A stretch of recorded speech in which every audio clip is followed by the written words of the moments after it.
sadly, I just have to ask you a question about Danya. He was an enormous part of our chess community.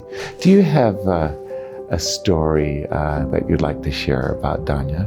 Yeah, I think back to a few years ago. We were in Toronto. I was actually a commentator, and Danya was also a commentator. And there was a roster, so I didn't get a chance to commentate with Danya. I thought that would be really fun. We were on the same team. They were kind of rotating us. And we even had a game where we had to slip in a word, which is one word, but not noticeably. The audience couldn't guess that you were trying to finagle a word into the... Yeah. And so we had this competition between all the commentators. It was like 5 words you had to get, different words for each. And Danya was of course one of the people also trying to like pick some words that would be fun. So that was one of the things I remember. I don't think any of us got all 5 words in because we were trying to get it in naturally, and it's actually very difficult, yeah. I remember us playing Bullet. You know, if you're a chess player, you have to prepare and do all this stuff, right? But if you're a commentator, you got a lot of free time. Yeah, you can just chill in the evening. So we would all get together, all the people who weren't playing, and we would play Blitz and Bughouse and all sorts of other things, right? Other games. And one of the things we did was over the board Bullet, which online against Danya, I have no chance in Bullet, right. Just zero chance. Over the board, I found out I also didn't have much of a chance.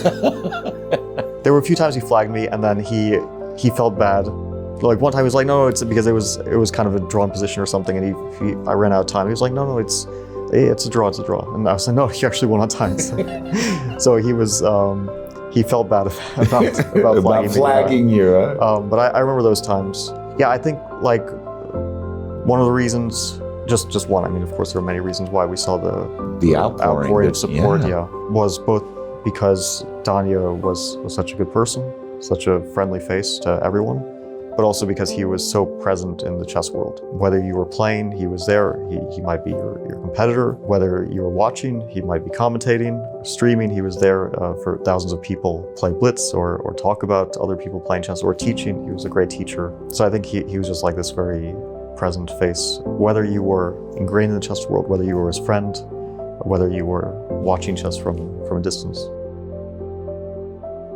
But I think for me, really the memories that I'll hold very dear are just seeing Danya playing chess nonstop. You know, one thing that I've said in the past is that many of the top players have played a lot of chess online, whether it's Magnus, myself, Ali Reza, all of us have played. But one thing that you will notice is that usually if we're not playing particularly well, we will stop. We won't keep playing and just going on and on. And with Danya, it really didn't matter whether he was playing well, playing badly, what hour of the day it was. He always was willing to play Blitz. And for me, that passion and enthusiasm is something that you don't often see in a player who's competitive at the very top. And so it's a great loss for the chess world.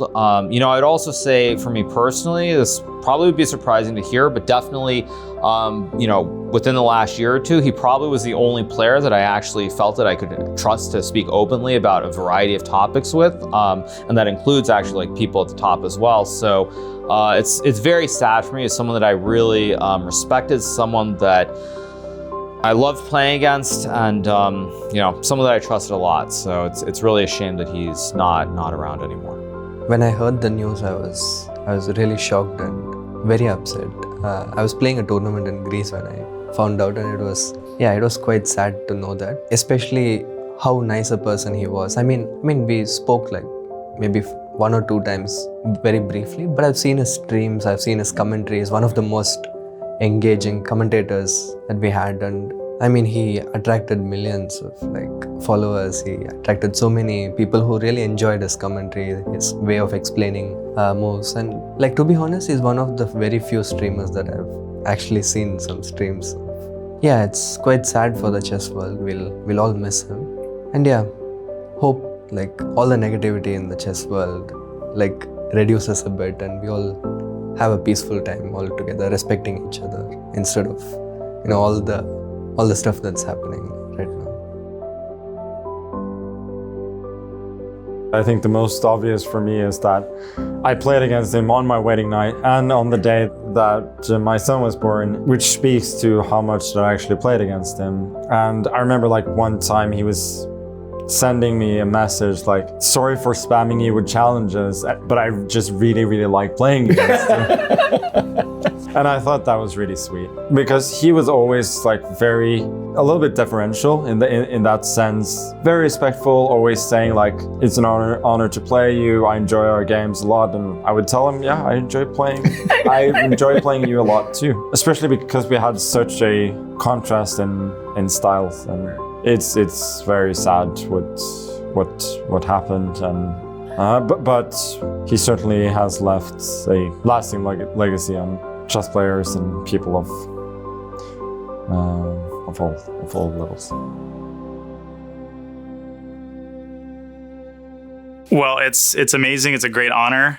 This was completely unexpected. Of course, I'm the wild card, and I think everybody needs to understand that at heart, I'm an over-the-board player. This is what I've grown up doing, and this is what I love to do. It's amazing to be here. It's an honor. I'm going to try to do everybody proud.